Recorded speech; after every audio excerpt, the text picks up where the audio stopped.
এটা হলো মদিনা মনোয়ারা, নবী করিম সাল্লাল্লাহু আলাইহি সাল্লামের রওজা মোবারক। সোনার মদিনায় আমার প্রাণের মদিনা, সব ভুলে যাই তবু ভুলতে পারি না। সব ভুলে যাই তবু তোমায় ভুলতে পারি না। সোনার মদিনায় আমার প্রাণের মদিনা, সব ভুলে যাই তবু তোমায় ভুলতে পারি না।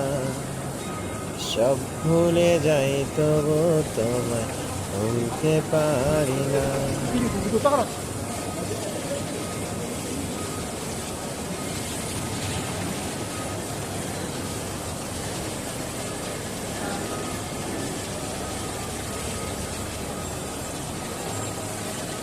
কোন সাইডে আইছিলাম আমরা? এই যে এই সাইডে বাঙ্গায় যে নামাজ পড়ছিলাম, হ্যাঁ, এই যে এইটি বাঙ্গা ছিলাম যে নামাজ পড়ছিলাম আমার খেলাস। বাংলাতে নামাজ পড়ছিলাম। সে টাওয়ার কোন জায়গা? এই যে দমদম টাওয়ার, এই যে টাওয়ার, ওর অপোজিট। আমরা ওইদিকে যাবো, তাহলে এইদিকে যাইতে হবে। তাহলে আইন নিচে বাড়িয়ে যাবো।